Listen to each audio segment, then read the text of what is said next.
May 10, 1943 dawned with the acrid smell of gunpowder still lingering over the Tunisian desert, and General Giacomo Carboni stood among the ruins of what had once been Axis confidence in North Africa. The Italian general's uniform, once pristine and adorned with medals that spoke of Mussolini's grand ambitions, now hung heavy with dust and defeat. Around him, thousands of Italian soldiers sat in exhausted clusters, their weapons piled in heaps that glinted under the merciless African sun. They had fought alongside their German allies, but now the Africa Corps was finished. And with it, Italy's dreams of Mediterranean dominance had crumbled into the sand. Carboni watched as American jeeps rolled toward their position, kicking up clouds of desert dust. His hands trembled slightly, not from fear of death, but from anticipation of what every Italian officer had been conditioned to expect. The propaganda minister Alessandro Pavellini had spread throughout Italy painted vivid pictures of American brutality, tales of prisoners tortured and humiliated, of beatings that would strip a man of his dignity before stripping him of his life. The general had seen what happened to prisoners on the Eastern Front, heard whispered stories from German colleagues about Soviet treatment of captured soldiers. He had no reason to believe the Americans would be any different. "They will make examples of us," muttered General di Brigata Antonio Gandin beside him, a career officer whose family had served Italian military interests for 3 generations. "We are generals. They will want to break us publicly." The words carried the weight of resignation, the acceptance that their fate was now in enemy hands.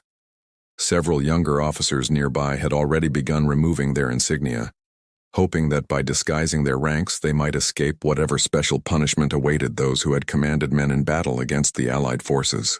The American vehicles came to a halt approximately 50 yards from where the Italian commanders stood. The dust settled slowly, revealing tall soldiers in uniforms that looked surprisingly well maintained for men who had been fighting across North Africa for months. A captain emerged first, followed by a major whose bearing suggested authority, but whose face carried no malice. Carboni straightened his spine, determined that whatever came next, he would face it as an officer and a representative of his nation, even in defeat. What happened in those next moments would challenge everything these Italian officers believed about warfare, honor, and the nature of their enemies. The American major approached with measured steps, his right hand extended not in violence, but in the universal gesture of greeting. "Gentlemen," he said in accented but comprehensible Italian, "I am Major Robert Murphy of the United States Army. You are now prisoners of war under the protection of the Geneva Convention. You will be treated with the dignity accorded to officers of any nation." The words seemed almost absurd in their civility, so divorced from expectation that several Italian officers simply stared, unable to process what they were hearing. Carboni found his voice first, his military training overriding his confusion. "We are prepared for whatever judgment you see fit," he replied stiffly, his shoulders squared. Major Murphy's expression shifted to something that might have been sympathy. "There will be no judgment here, General, only processing and transport. Are any of your men in need of immediate medical attention?" The question hung in the air like something foreign, a concern that seemed to belong to a different war entirely. This was not how conquerors spoke to the conquered. Not in any history these Italian officers had studied or any experience they had lived through. Yet here it stood, offered plainly and without apparent deception, the beginning of an experience that would fundamentally challenge their understanding of the American enemy they had been taught to hate and fear. The Italian generals were transported to a temporary holding facility outside the recently liberated city of Tunis on May 12, 1943. And the journey itself became their first sustained exposure to American military culture.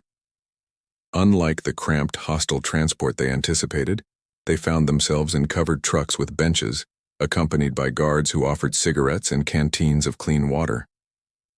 General Carboni accepted the water warily, examining the container as if it might be contaminated or a cruel joke. When he finally drank, the cool liquid seemed to wash away more than just thirst. It dissolved a small portion of the certainty he had carried about who these Americans were. The holding facility appeared makeshift but organized. a testament to the American capacity for rapid logistics that had already proven decisive in the North African campaign. Rows of tents stretched across the sandy ground, separated into sections that military efficiency demanded. What struck the Italian officers most profoundly was not the layout or the security, but the absence of cruelty. Guards stood at their posts with weapons ready but not threatening. There were no beatings for minor infractions, no deliberate humiliation designed to break prisoners' spirits before interrogation. This restraint seemed almost unnatural to men who had spent years in an Italian military culture, where harsh discipline and public degradation were standard tools of command.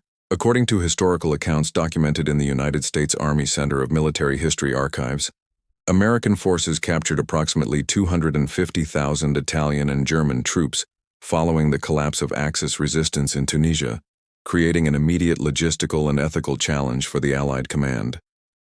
General Dwight Eisenhower had issued clear directives regarding prisoner treatment, insisting that adherence to international law was not merely legal obligation, but strategic necessity. The Americans believed that humane treatment might encourage additional surrenders and would demonstrate the moral superiority of the Allied cause. For the Italian generals experiencing this policy firsthand, the motivation mattered less than the reality that contradicted everything their own propaganda had promised them to expect. General Gandin found himself in a tent with 5 other senior Italian officers, provided with cots, blankets, and a kerosene lamp for evening light. The accommodations were hardly luxurious, but they were functional and maintained with a cleanliness that suggested care rather than mere compliance with regulations. An American sergeant appeared in the evening of their first day, carrying a clipboard and wearing an expression of professional courtesy. "Gentlemen, we'll be conducting standard interviews tomorrow to verify identities and document your units for Red Cross notification. Your families will be informed of your status as prisoners of war and your general health. If you have any immediate needs or medical concerns, please inform the guard station." The mention of family notification struck several officers with unexpected emotional force. In the chaos of retreat and surrender, many had assumed their loved ones would receive only the standard telegram informing them of death or missing status. The prospect that American forces would take the time and effort to specifically notify Italian families that their men were alive and in custody seemed almost incomprehensible. Colonel Eduardo Fabbri, who had commanded an artillery regiment through some of the fiercest fighting in the campaign, asked the sergeant directly, "You will truly contact our families? This is not simply words to pacify us?" The American sergeant consulted his clipboard briefly before responding. "Sir, the International Committee of the Red Cross will be provided with complete lists of all prisoners, their ranks, and their current status within 14 days of processing. This has been our standard procedure throughout the campaign. Your families will know you're alive." The matter-of-fact delivery made the promise more credible than any elaborate assurance might have been. This was simply how the Americans operated, apparently, with systems and procedures that prioritized humanitarian considerations, even in the midst of global war. That night, as darkness settled over the Tunisian desert and the temperature dropped from scorching to merely warm, Generale Carboni lay on his cot and listened to the sounds of the camp settling into evening routine. There were American voices calling out standard military communications, the distant rumble of vehicle engines, the occasional laugh from guards off duty. What he did not hear were screams, pleas for mercy, or the sounds of violence that had characterized prisoner camps in other theaters of the war. The absence of suffering created its own kind of presence, a space where Italian officers began the difficult process of reconciling their expectations with their experience.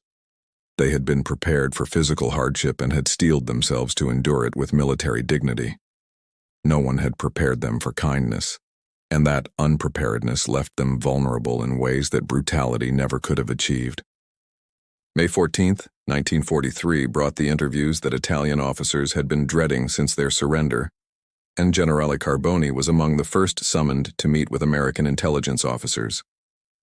He walked toward the designated tent with the grim determination of a man approaching execution, his mind rehearsing the responses he had prepared. He would give only name, rank, and service number as the Geneva Convention permitted. He would resist techniques he imagined they might employ, psychological pressure or worse. He had heard stories from the Eastern Front about interrogation methods, tales that had filtered through the German liaison officers about what happened in Soviet custody. He expected something similar, perhaps more sophisticated but no less brutal in its ultimate purpose. The interior of the interrogation tent surprised him immediately with its ordinary bureaucratic atmosphere. A wooden table stood in the center with chairs on either side, and papers were neatly stacked beside a typewriter that looked like it belonged in any administrative office. 2 American officers waited inside, a colonel who appeared to be in his early 40s, and a younger lieutenant who would apparently serve as translator and secretary. The colonel rose when Carboni entered, gesturing to a chair across the table. "General Carboni, thank you for your cooperation. Please, sit. Would you like coffee or water?" The offer of refreshment seemed like a peculiar opening gambit, and Carboni hesitated before declining with a slight shake of his head. The colonel introduced himself as Colonel William Harrison of Army Intelligence, and he laid out the purpose of their meeting with remarkable transparency.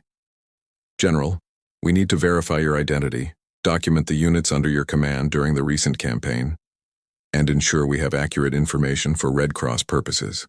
We're also interested in your assessment of Italian military morale and your personal observations about the collapse of Axis resistance in North Africa. You're under no obligation to answer questions beyond basic identification, but I hope you'll find this conversation productive rather than adversarial." The tone was professional, almost collegial, as if they were fellow officers discussing mutual interests, rather than captor and captive parsing through the wreckage of military defeat. Carboni provided his name, rank, date of birth, and military service number as required by international law. He waited for the pressure to begin, for the subtle threats or the gradual escalation that would reveal the true nature of this encounter. Instead, Colonel Harrison simply made notes and asked clarifying questions about the spelling of names and the designations of specific units. When he moved to questions about morale and strategic assessment, he prefaced them with explicit reminders that Carboni could decline to answer without consequence. This adherence to proper procedure was itself disorienting, creating an atmosphere where cooperation seemed almost reasonable rather than treasonous. "General, in your professional military opinion, when did you first assess that the Axis position in North Africa had become untenable?" Colonel Harrison asked, his pencil poised above his notepad. The question was tactical rather than accusatory, seeking professional insight rather than confession of failure. Carboni found himself answering almost before he had consciously decided to speak. After the British victory at El Alamein in late 1942, the logistics were always precarious, but once Montgomery broke through and the supply lines from Italy became completely disrupted, continuation was merely delay, not defense. The words came out matter-of-factly, an honest military assessment between professionals who understood the realities of warfare. The interview continued for approximately 90 minutes, ranging across topics of strategy, logistics, Italian domestic morale, and relationships between Italian and German command structures. At no point did Colonel Harrison raise his voice, make threats, or employ any technique that could reasonably be characterized as coercive. When Carboni declined to answer certain questions about specific defensive positions, the colonel simply noted the refusal and moved forward without comment or pressure. The younger lieutenant typed steadily throughout, creating what Carboni assumed was a transcript that would be filed away in some vast American intelligence archive. As the session concluded, Colonel Harrison stood and extended his hand across the table. "Thank you for your time and your candor, General. You've been very helpful in completing our records. You'll be transported to a more permanent facility within the week, likely in the United States itself. I understand that's a long journey, but I'm told the conditions there are considerably more comfortable than what we can provide in a combat zone." The casual mention of transport to America itself struck Carboni with new surprise. He had assumed Italian prisoners would be held in North Africa or perhaps transferred to British custody in Egypt or Palestine. The idea that he might cross the Atlantic Ocean, see the American homeland itself, opened possibilities he had not imagined. Walking back to his tent under the afternoon sun, Generale Carboni felt profoundly confused by his own state of mind. He had maintained his dignity and had not betrayed essential military secrets. Yet he had also engaged in genuine dialogue with his captors, found their treatment not merely adequate but respectful, and discovered that his fundamental assumptions about American character had been challenged at every turn. The war continued across Europe and the Pacific. Italian cities were under bombardment, and his own nation was fracturing under the weight of military disaster and political crisis. Yet here, in this prisoner compound in Tunisia, he had experienced something his propaganda had insisted was impossible. He had been treated as a human being by the enemy, and that simple fact would reshape everything he thought he understood about this war. June 2nd, 1943 marked the beginning of an extraordinary journey for Generale Carboni and approximately 3,000 other Italian prisoners designated for transport to the continental United States. The port of Oran in Algeria became their embarkation point, where converted cargo vessels awaited to carry prisoners across the Atlantic to American custody. The Italian officers stood on the dock in the early morning light, watching as American military personnel efficiently organized the boarding process. The scene carried an almost surreal quality, enemy soldiers treating their charges with the procedural care typically reserved for valuable cargo rather than defeated adversaries. The vessel assigned to transport the Italian officers was a converted Liberty ship named the USS George Washington Carver, one of the mass-produced cargo carriers that had become the backbone of American logistical capacity. The ship had been modified to accommodate prisoners, with berths installed below deck and facilities adequate for the 2-week voyage ahead. As Carboni climbed the gangplank, he observed American sailors going about their duties with the casual efficiency that seemed to characterize every aspect of American military operation. There was organization without excessive rigidity, discipline without cruelty, a functional approach to warfare that contrasted sharply with the theatrical militarism he had known in fascist Italy. Below deck, the Italian generals found themselves assigned to compartments that, while certainly not comfortable by civilian standards, exceeded anything they had experienced in the field during recent months. Bunks were arranged in rows with approximately 2 feet of space between them, sufficient for a man to move and store his meager possessions. Ventilation had been installed to make the enclosed spaces bearable, and electric lighting would eliminate the need for dangerous open flames in the wooden vessel. An American sergeant conducted a briefing for the Italian officers, explaining meal schedules, latrine procedures, and emergency protocols in the unlikely event of submarine attack. The irony that Italian prisoners might now be threatened by German U-boats was not lost on anyone present. The voyage itself became a peculiar interlude between worlds, a suspended period where the rules of normal existence seemed temporarily waived. The Italian officers spent their days in conversation, reading from a small collection of books provided by the Red Cross, and observing the American crew at work. Meals were served twice daily, consisting of the same rations provided to American enlisted personnel, simple fare of bread, beans, coffee, and occasional meat that nonetheless exceeded what most Italian soldiers had received during the final months of the North African campaign.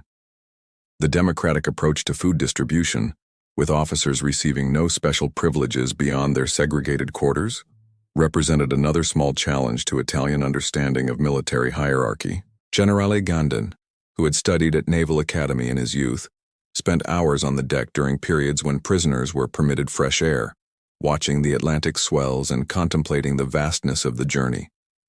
American guards accompanied these deck periods but maintained a professional distance, intervening only when prisoners approached restricted areas of the ship. One afternoon, approximately 5 days into the voyage, Gandin engaged in conversation with a young American corporal from Ohio who was completing his guard shift. "You treat us well," Gandin observed in his careful English. "This is not what we expected from you." The corporal, whose name was James Patterson, considered the comment before responding with characteristic American directness. "Well, sir, I figure you're just soldiers like us, doing what your government told you to do. War's over for you now. No point in being mean about it." The simplicity of the philosophy struck Gandin as profoundly American in some way he couldn't quite articulate. There was an absence of ideological fervor, a pragmatic acceptance that warfare was a job rather than a crusade, and that once the fighting ended, Previous enemies became simply men in unfortunate circumstances deserving of basic decency. Historical records maintained by the War Department document that approximately 50,000 Italian prisoners were transported to camps in the United States between 1943 and 1945, part of a broader program that would eventually house over 400,000 Axis prisoners on American soil. The program served multiple purposes for American strategic planning. It removed prisoners from combat zones where they required extensive resources to guard and maintain, utilized their labor for agricultural and infrastructure projects facing worker shortages due to military mobilization, and demonstrated Allied humanitarian commitments in a manner that might encourage additional surrenders as the war continued. For the Italian generals aboard the USS George Washington Carver, these strategic calculations remained largely unknown. What they experienced was the immediate reality of their circumstances, day following day of relative monotony, punctuated by moments of reflection on how dramatically their lives had changed. They had been commanders of men, participants in Mussolini's grand imperial project, believers, or at least complicit participants in fascist ideology that promised Italian greatness restored. Now they were prisoners being transported to the homeland of their enemies, uncertain of their futures, but increasingly certain that their previous understanding of the world had been built on foundations of propaganda and self-deception. On June 16, 1943, the ship approached American waters off the coast of Virginia, and prisoners were permitted on deck to observe the landfall. The sight of the American coastline, green and prosperous even from a distance, struck many Italian officers with complex emotions. This was enemy territory, the source of the military might that had crushed their armies, yet it also represented something else entirely. It was a land that had not known invasion or bombardment, whose cities remained intact and whose population had not experienced the grinding hardship that had come to define European existence. Looking at that distant shore, Generale Carboni felt something shift within him, a recognition that perhaps the world was larger and more complicated than fascist ideology had ever suggested, and that defeat might contain within it the seeds of understanding that victory never could have provided. The train journey from Norfolk, Virginia to Camp Lordsburg in New Mexico began on June 19, 1943, and carried the Italian officers across a landscape so vast it challenged their European conception of distance and scale. General Carboni pressed his face close to the barred window of the prisoner transport car, watching as the American countryside rolled past in endless variation. They traveled through the agricultural abundance of Virginia, across the industrial heartland of Tennessee, through the dusty expanse of Texas, and finally into the desert southwest that in some ways resembled the North African terrain where their military fortunes had collapsed. The transport conditions maintained the same pattern of adequate but austere treatment that had characterized their entire experience in American custody. Guards remained professional, providing regular meal stops and allowing prisoners to disembark periodically for exercise and fresh air under watchful supervision. At each stop, local Americans gathered at distances to observe the Italian prisoners with curiosity rather than hostility. Children pointed and asked questions of their parents. Farmers paused in their work to watch the train pass, and small-town residents lined the platforms with expressions that mixed interest with the satisfied confidence of people whose nation was winning its wars on multiple continents simultaneously. What struck the Italian officers most profoundly during this cross-country journey was the physical evidence of American prosperity and industrial capacity. They passed factories operating at full capacity, their smokestacks testament to production levels that Italy had never achieved even at the height of Mussolini's economic initiatives. Agricultural lands stretched to horizons, worked by machinery that reduced the human labor required to a fraction of what Italian farming demanded. Cities appeared well-maintained despite years of war, their infrastructure intact and their populations apparently well-fed and occupied with normal civilian pursuits. The material reality of American strength became undeniable in ways that battlefield defeat had only suggested. Colonel Fabry, the artillery officer who had commanded guns that fired upon American positions just months earlier, voiced what many were thinking as they watched Nebraska farmland pass outside their window. "We never had a chance, did we? Not really. We were fighting this?"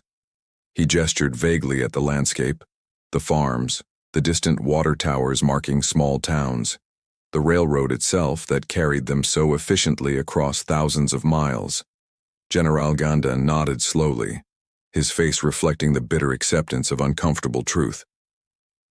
Mussolini told us America was weak, decadent, that their democracy made them incapable of sacrifice or coordinated effort. He told us many things that were not true. Camp Lordsburg revealed itself as they arrived on June 23, 1943. A sprawling facility carved from the New Mexican desert with row upon row of wooden barracks surrounded by wire fencing and guard towers. The camp had been constructed to house thousands of prisoners, primarily Italian but with segregated sections for German POWs, who required more intensive security given their continued ideological commitment to Nazi cause. The American camp commander, Colonel Samuel Garrison, addressed the arriving Italian officers during their initial processing with remarks that would have seemed impossible just months earlier in the context of active combat. "Gentlemen, welcome to Camp Lordsburg. While you are prisoners of war, you will be treated in accordance with all provisions of the Geneva Convention and the standards of the United States military. You will have opportunities for work assignments that provide modest compensation, religious services for those who desire them, recreational activities, and educational programs. Your conduct will determine your privileges, but basic humane treatment is not a privilege to be earned, but a right to be respected. We expect you to maintain military discipline among your own ranks and to cooperate with camp regulations. In return, you have my word that you will be treated fairly and with dignity appropriate to your rank and status as officers." The speech concluded with practical instructions about barracks assignments, meal schedules, and the daily routine that would govern their lives for the foreseeable future. As the Italian officers dispersed to their assigned quarters, they carried with them the accumulated weight of experiences that had systematically demolished their preconceptions. They had expected brutality and encountered professionalism. They had anticipated degradation and found respect for military rank and human dignity. They had prepared for suffering and discovered adequate conditions that, while certainly not comfortable, exceeded what many Italian soldiers had experienced in their own army's custody when facing military justice or discipline.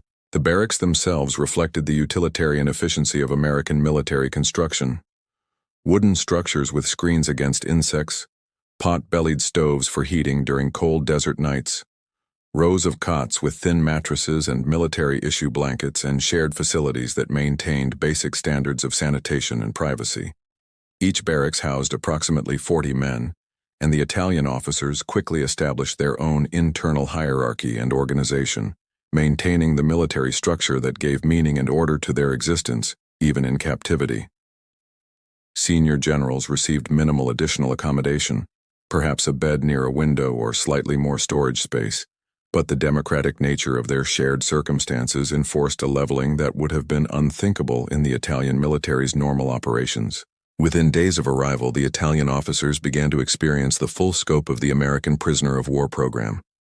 Work details were organized for those who volunteered, primarily agricultural labor in the surrounding farms that faced severe labor shortages due to American men serving in military forces worldwide.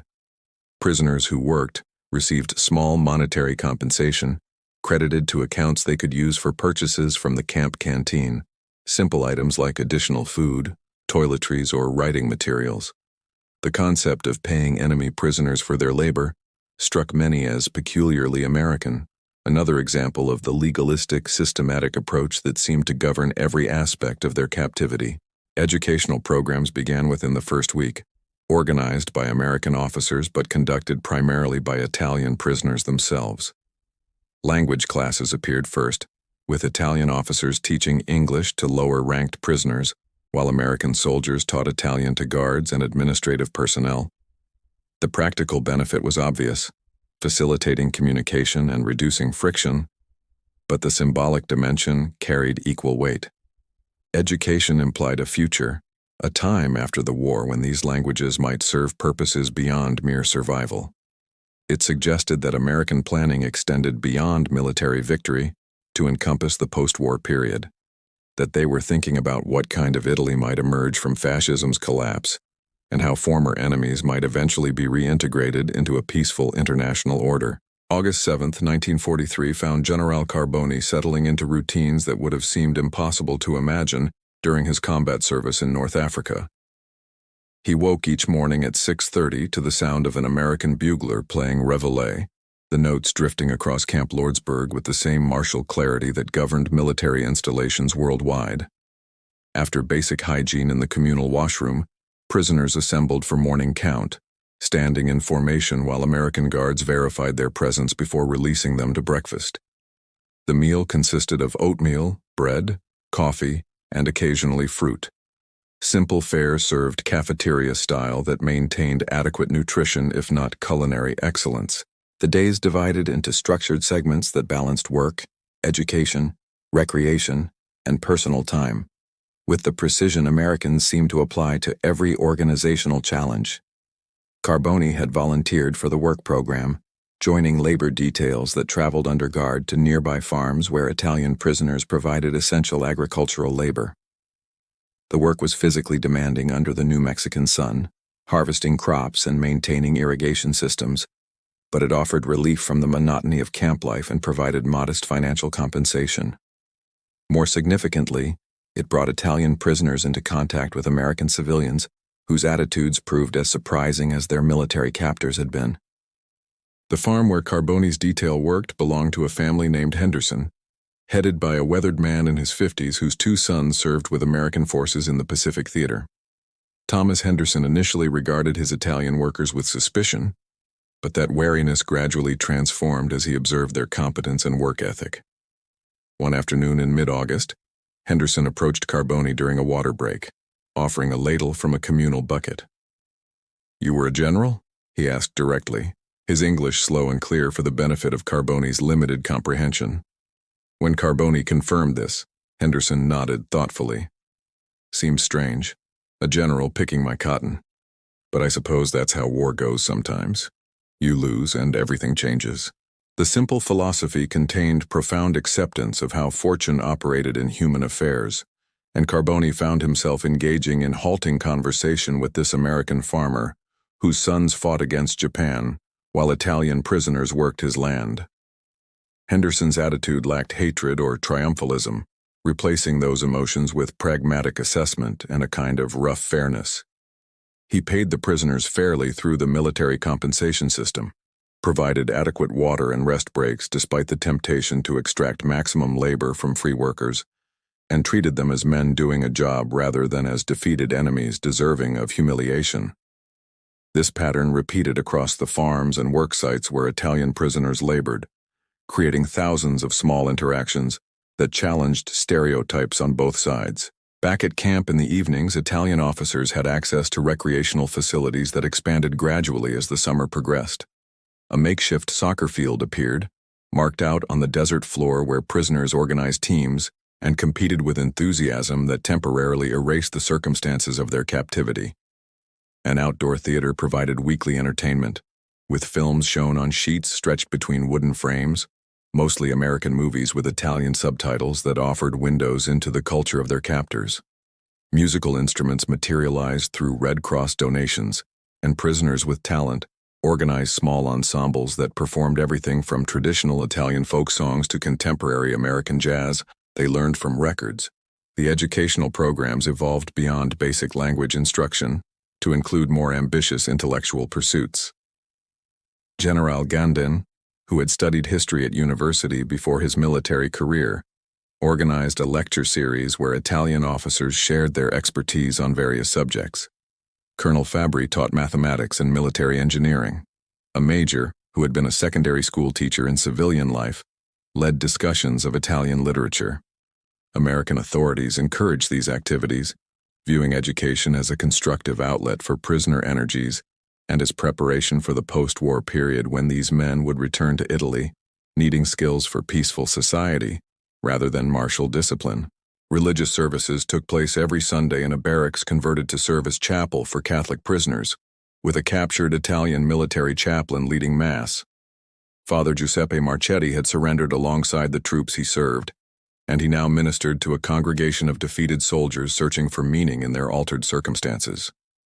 His homilies carefully navigated between spiritual comfort and the difficult questions of complicity, moral responsibility, and how Catholic teaching related to the fascist ideology many had supported or at least accepted. The services provided continuity with Italian culture and identity, a reminder that they remained Italians even in captivity, that their national identity transcended political systems that might rise and fall.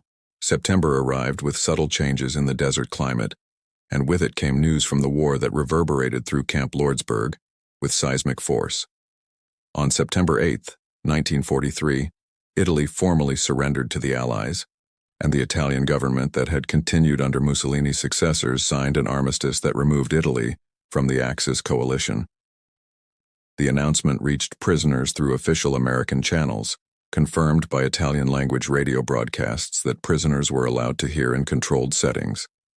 The reaction among Italian POWs split along predictable lines, with some viewing surrender as necessary recognition of reality, and others seeing it as shameful betrayal of German allies and fascist principles. For Generale Carboni, the armistice crystallized questions that had been forming since his capture. Italy's formal exit from the war transformed Italian prisoners from enemy combatants into something more ambiguous, potential allies, or at least neutral parties whose status required reconsideration. American authorities offered Italian POWs the opportunity to join the Italian service units, becoming co-belligerents who would serve Allied supply operations in non-combat roles. The decision carried profound implications, essentially requiring prisoners to choose whether they remained loyal to fascist principles or accepted Italy's new direction. Carboni spent long nights in discussion with other officers, debating the meaning of honor, duty, and what loyalty meant when the government itself had changed allegiance. The transformation occurring within Camp Lordsburg's wire fences reflected the larger transformation of Italy itself, a nation struggling to redefine its identity after fascism's failure and military catastrophe. For individual prisoners like Carboni, the American treatment they had received played an unexpected role in this reassessment. They had been shown that enemies need not be monsters, that victors could exercise restraint, that military might did not require cruelty to be effective. These lessons, learned through daily experience rather than propaganda or ideology, planted seeds that would bear fruit in post-war Italy's democratic reconstruction. October 12, 1943 marked the day Generale Carboni finally received his first letter from Italy since his capture 5 months earlier, and the moment he saw the familiar handwriting of his wife Maria on the thin envelope, his hands began to shake with emotion he had suppressed throughout his captivity. The letter had traveled through Red Cross channels, inspected and approved by both American and Italian censors, delayed by the chaos of Italy's armistice and the German occupation of northern regions. He retreated to his bunk in the crowded barracks, needing privacy for this connection to the life he had left behind when he marched into Tunisia, believing in certain victory. Maria's words carried news both personal and national, a mixture of family updates and the larger catastrophe engulfing their homeland. His daughter Sophia had married in a quiet ceremony, unable to wait for her father's uncertain return. His son Marco had joined the partisans fighting Germans now occupying Rome, a development that filled Carboni with pride and terror in equal measure. Maria herself remained in their apartment, surviving on reduced rations and the generosity of neighbors while waiting for the war to end and her husband to come home. She wrote carefully about the political situation, aware that censors would read her words, but the underlying message was clear. Italy was fracturing, caught between German occupation in the north, Allied advance from the south, and civil conflict between fascist loyalists and resistance movements.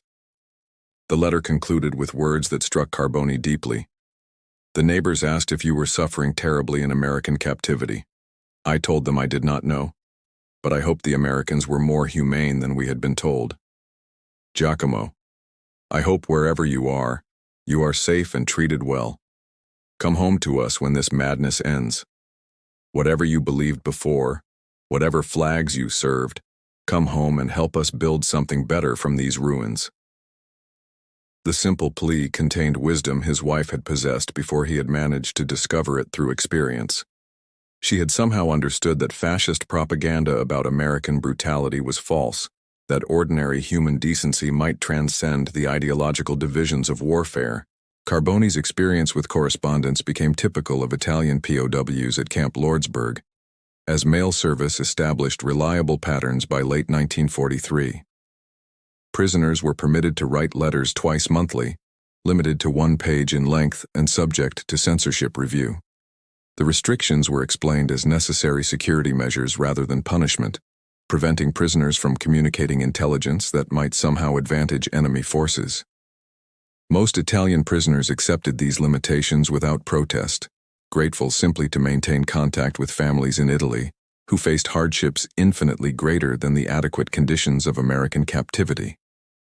The contents of letters flowing in both directions revealed the growing divergence between prisoner experience and civilian perception. Italian families, influenced by years of fascist propaganda about American barbarism, expressed relief and sometimes disbelief when letters from captured soldiers described adequate food, medical care, and absence of systemic abuse.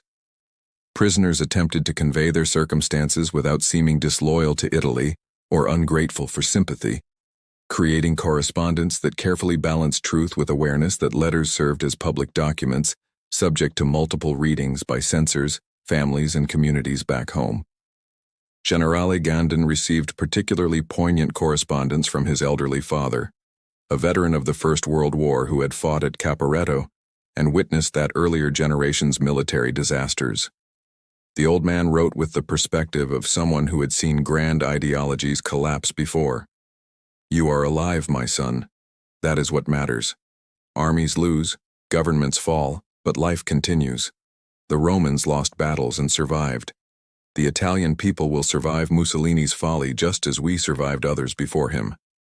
Accept your circumstances with dignity, learn what you can from this experience, and prepare yourself for the work of rebuilding when you return.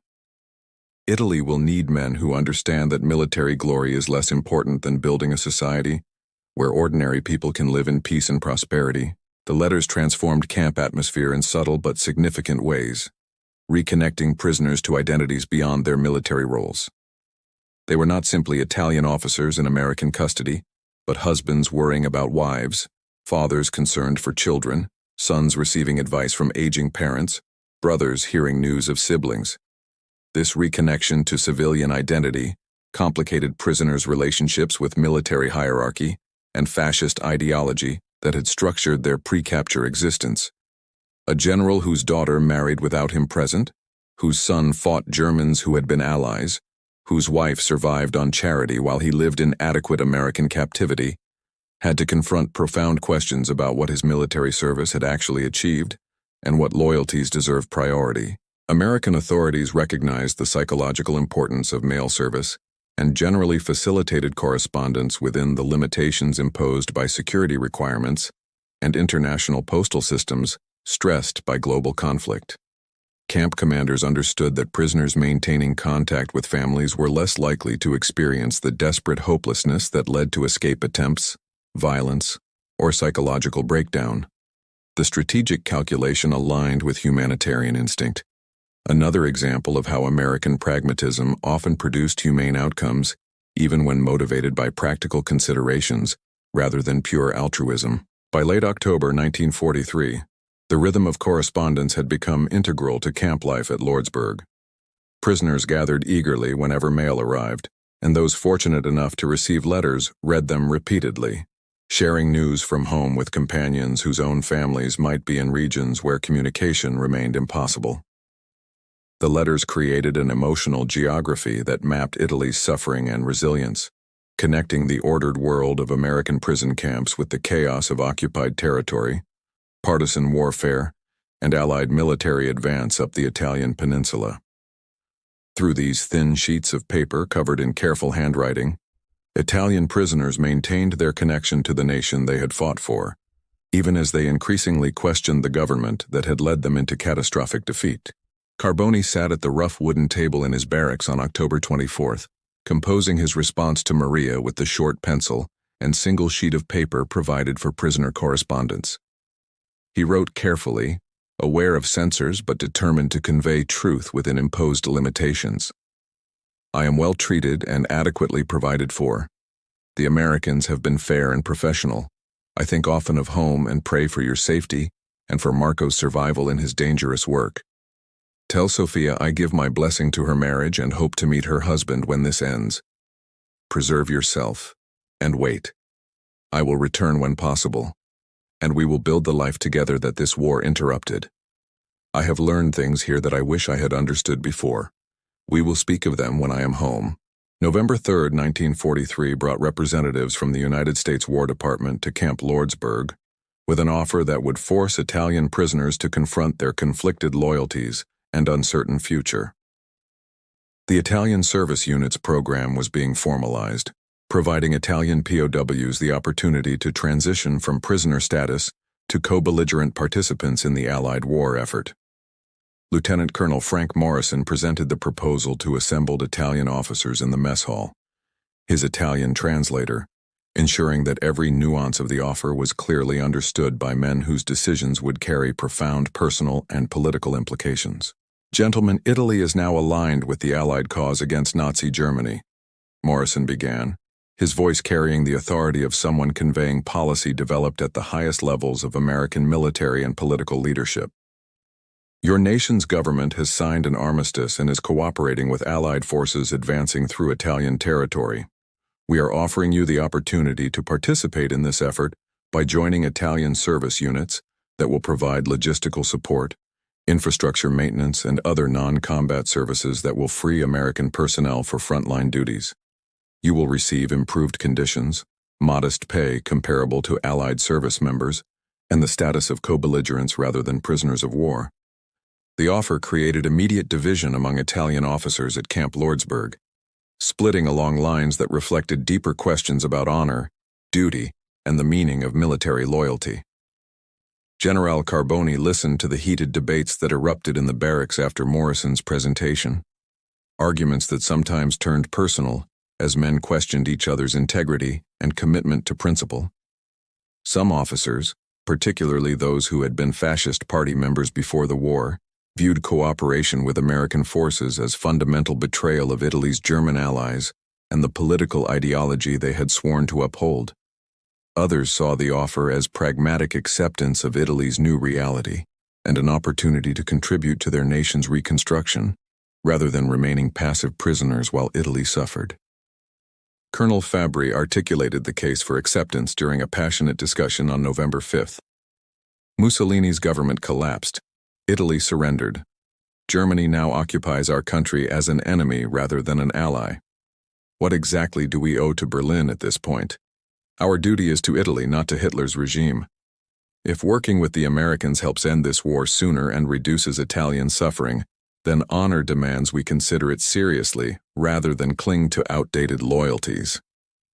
His argument resonated with many officers who had witnessed German arrogance during joint operations in North Africa, who resented being treated as junior partners in an Axis coalition dominated by German strategic priorities. The counter-argument came from Major Vittorio Russo, a committed fascist whose ideological certainty had survived military defeat without apparent modification. We took oaths to serve Italy under fascist authority. Those oaths don't become void simply because we lost battles or because politicians in Rome panicked and surrendered. Germans remain our true allies, and we remain their comrades in arms regardless of what traitors in the Italian government claim. Working with Americans makes us collaborators, and history will judge us harshly when the tide turns and Axis forces prevail. His certainty seemed almost delusional to men like Carboni, who had witnessed American industrial and military capacity firsthand, but it represented a perspective shared by perhaps 20% of Italian officers in the camp. According to documentation maintained by the United States Army Military History Institute, approximately 65% of Italian POWs in American custody eventually agreed to join Italian service units, transitioning from prisoner to co-belligerent status. The remaining 35% maintained their status as prisoners of war, either from conviction that cooperation constituted betrayal or from concern about how their decision might be perceived by families in German-occupied regions of Italy. American authorities made clear that the decision was voluntary and that refusing to join would not result in punishment or deteriorated treatment, maintaining the position that cooperation must be freely chosen to have moral and practical value. Generale Carboni wrestled with the decision for 2 weeks, weighing considerations both practical and philosophical. His military career had been built within fascist Italy's structures, and he had benefited from party connections and ideology that now seemed bankrupt in light of catastrophic defeat. Yet he had never been ideologically committed in the manner of true believers like Major Russo. For Carboni, fascism had been the political reality within which a professional military officer operated, not a faith-requiring martyrdom. The question was whether his duty was to a political system that had failed catastrophically, or to the Italian people whose suffering might be reduced by cooperation with forces now clearly winning the war. His decision crystallized on November 17th while working on the Henderson farm. Observing the American farmer teaching agricultural techniques to Italian prisoners who would return home eventually to reconstruct their nation's devastated infrastructure. Thomas Henderson's pragmatic approach, focused on getting work done rather than ideological purity, seemed to Carboni to represent a wisdom that fascist militarism had lacked. "You do the work in front of you," Henderson had said during one of their halting conversations. "You treat people fairly. You provide for your family. Politics is for politicians. Regular people just try to live decent lives regardless of which government is in charge." The simple philosophy contained a truth that years of military academy training and fascist indoctrination had obscured. Carboni submitted his application to join the Italian service units on November 20, 1943, and approximately 60% of the Italian officers at Camp Lordsburg made similar decisions during the enrollment period. Those who accepted co-belligerent status were transferred to a separate section of the camp with relaxed security, improved barracks conditions, and access to canteen facilities previously restricted. They received uniforms that combined Italian military insignia with American-issue clothing, physical representation of their ambiguous status as neither full allies nor enemies, but something in between defined by the peculiar circumstances of Italy's position after its armistice. The decision to cooperate created lasting divisions among Italian prisoners that would extend beyond the war into post-conflict Italian politics. Those who joined service units were viewed by some as pragmatists who recognized reality, by others as opportunists who abandoned principle for marginal improvements in comfort, and by hardline fascists as traitors deserving of post-war retribution.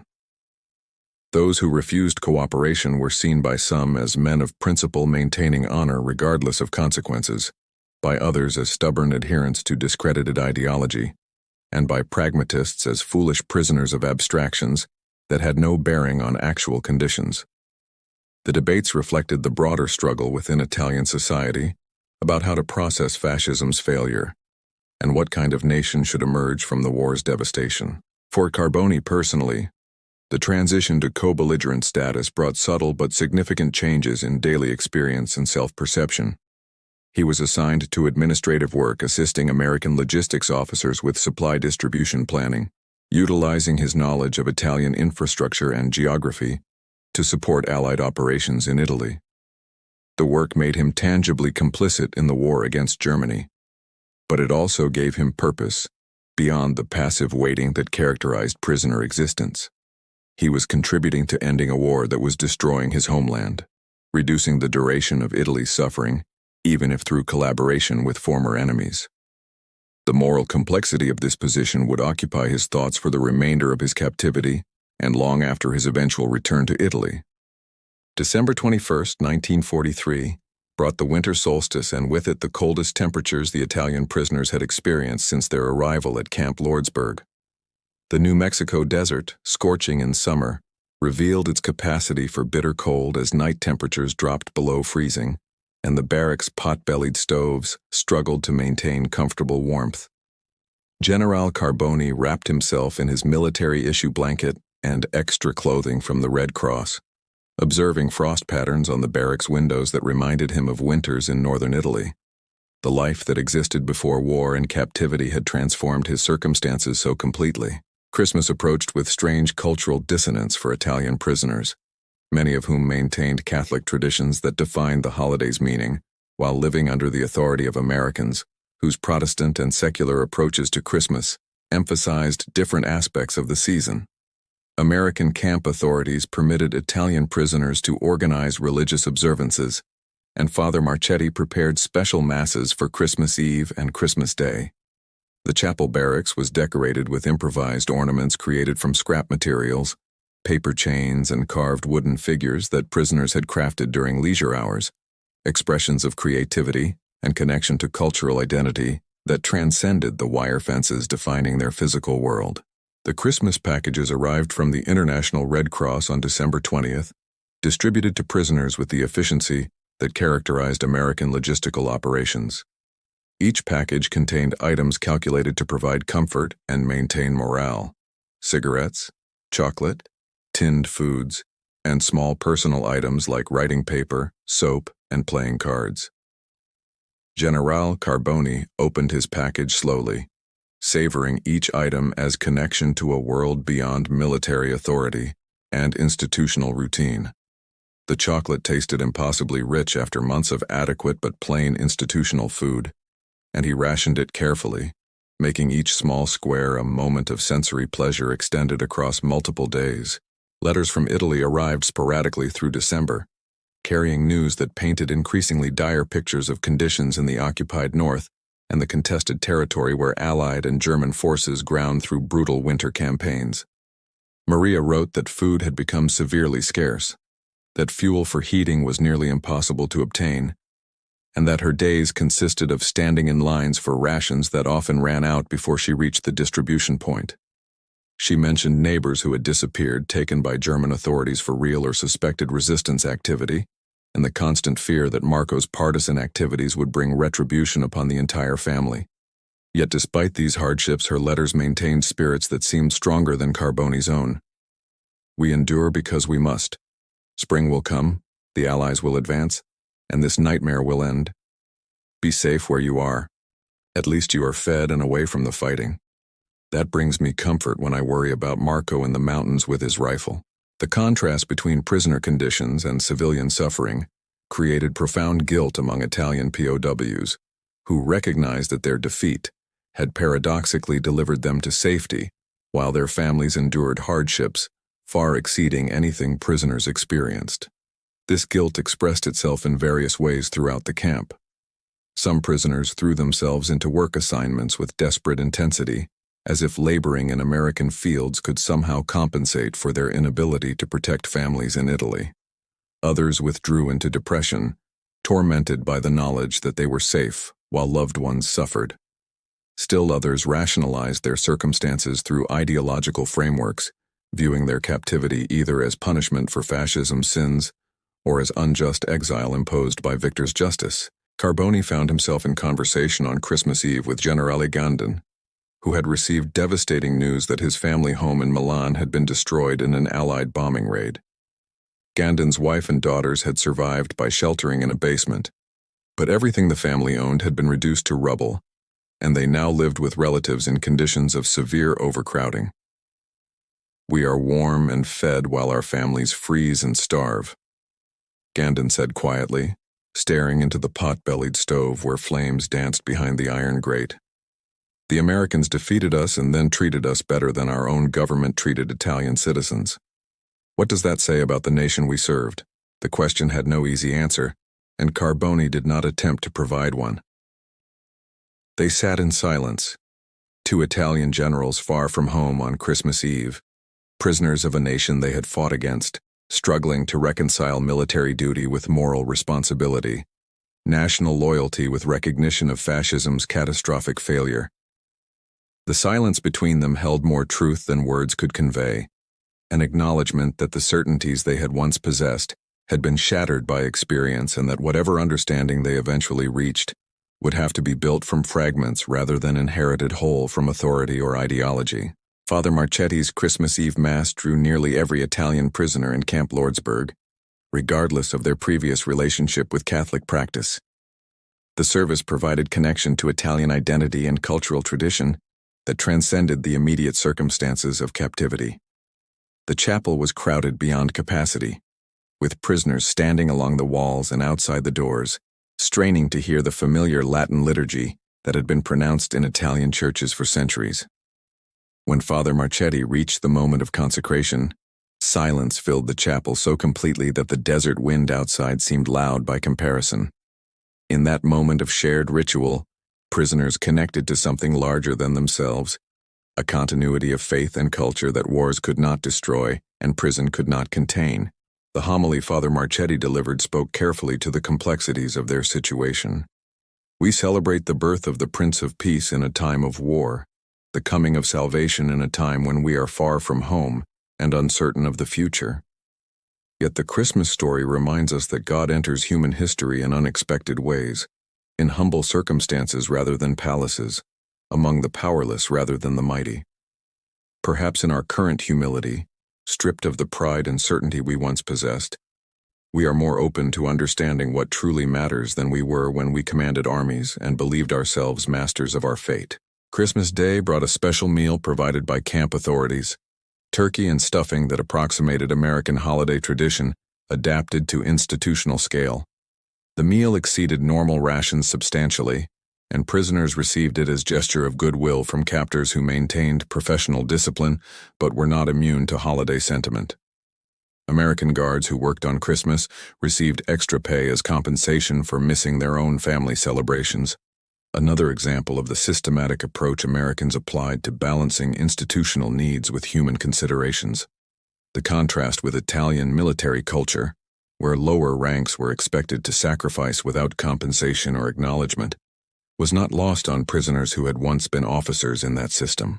The year 1943 drew to a close with Italian prisoners at Camp Lordsburg, occupying a strange liminal space between war and peace, between their past as soldiers of fascist Italy and uncertain futures in whatever nation emerged from the war's conclusion.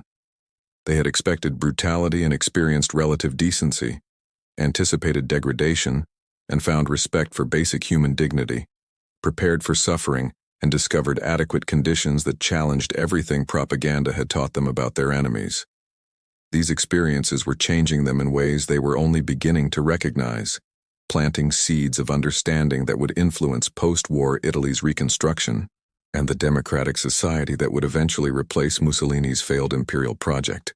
May 8, 1945 arrived at Camp Lordsburg, with news that transformed the meaning of captivity for every Italian prisoner who had spent years wondering when and whether they would return home. Germany had surrendered unconditionally, ending the war in Europe after nearly 6 years of continent-wide devastation. The announcement came through official channels during morning formation, delivered by Colonel Garrison with the professional demeanor that had characterized his administration of the camp throughout the Italian prisoners' custody. Gentlemen, the war in Europe has concluded with Allied victory. Arrangements are being made for your repatriation to Italy as circumstances permit. This process will take time given the logistics involved and the current situation in your homeland, but your captivity is effectively over. The prisoners' reaction was complex, mixing relief with apprehension about what they would find upon return. Italy had been physically devastated by years of fighting as Allied forces ground slowly northward from Sicily through Rome and finally to the Po Valley. Cities had been bombed repeatedly, infrastructure destroyed, the economy collapsed, and society fractured by civil conflict between fascist loyalists, partisan resistance, and those who simply tried to survive. The Italy these men would return to bore little resemblance to the nation they had left when they marched confidently into North Africa, believing in certain victory and fascist promises of restored imperial glory. Generale Carboni spent the months between German surrender and his eventual repatriation in September 1945, reflecting on the transformation his captivity had produced in his understanding of warfare, politics, and human nature. The Americans had defeated his army conclusively through superior industrial capacity, logistics, and military organization. But they had also demonstrated that military victory did not require brutality toward defeated enemies, that strength could be exercised with restraint, and that former adversaries might be treated with dignity rather than subjected to the vengeance that characterized so much of the war's Eastern Front and Pacific theaters. The return journey reversed the path of his arrival. Train across the American continent to Atlantic ports, then transport ship across waters that had become safe for travel with German U-boats no longer threatening Allied shipping.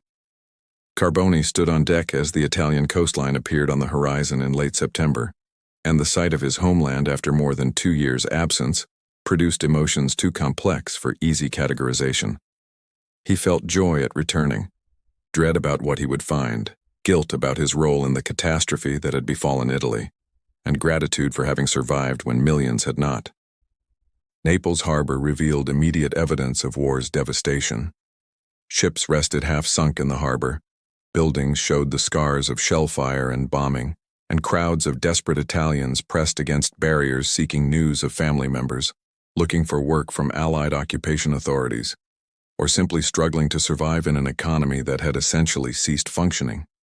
Allied military government officials processed returning prisoners with the same systematic efficiency that had characterized their captivity, documenting identities, providing temporary rations, and issuing travel permits for those whose homes remained in accessible regions. The train journey from Naples to Rome took 2 days instead of the 5 hours it required before the war, traveling on damaged tracks through countryside that showed the physical evidence of fighting that had raged across the Italian peninsula.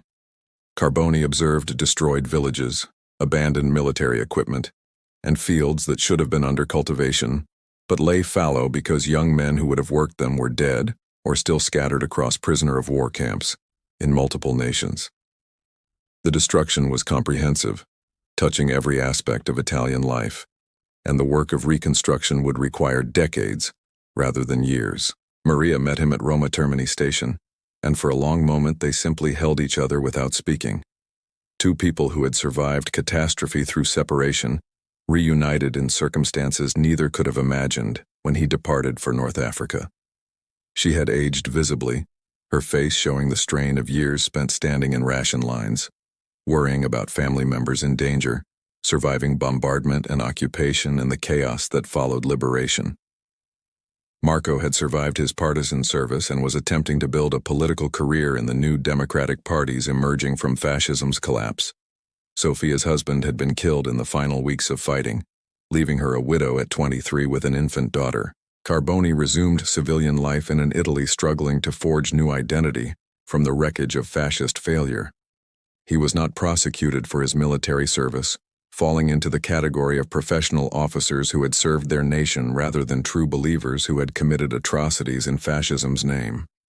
He found work eventually in the reconstruction bureaucracy, utilizing his organizational skills to help rebuild infrastructure that war had destroyed. The work was unglamorous and the pay modest, but it provided purpose and contributed to the tangible improvement of Italian life. In private conversations with Maria and with former brother officers who also returned from American captivity, Carboni reflected on how their treatment had challenged his understanding of the world. "The Americans defeated us completely," he said during one evening discussion in 1947, "but they did not destroy us. They could have treated us with cruelty, and some might say we deserved it given what fascist Italy did in Ethiopia and elsewhere.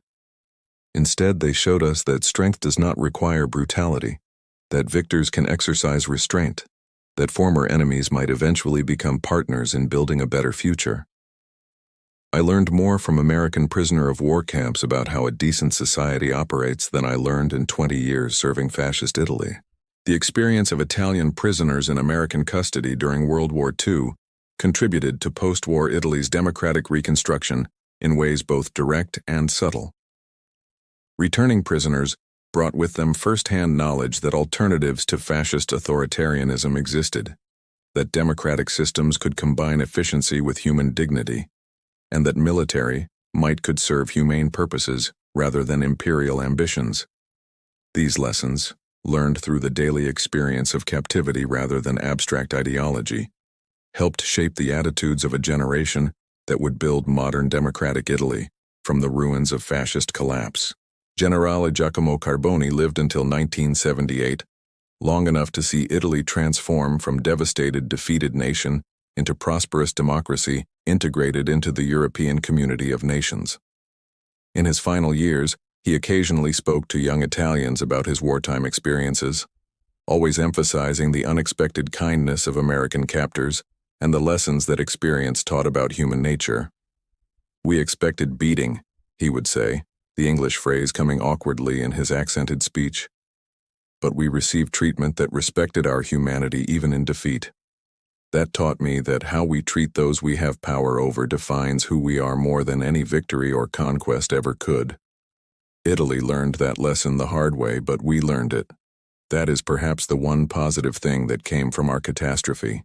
The story of Italian prisoners of war in American custody represents an often overlooked dimension of World War II history, a narrative that reveals how warfare can contain within it seeds of reconciliation, how enemies can recognize each other's humanity even amid conflict, and how the exercise of power with restraint rather than vengeance can contribute to building lasting peace rather than simply storing resentment for future conflicts.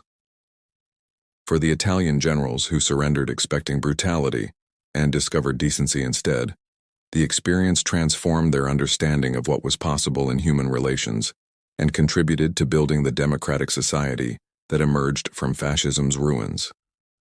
Their story reminds us that even in war's darkest hours, choices remain about how we treat those in our power, and those choices shape not only immediate circumstances, but the long-term possibilities for peace and reconciliation.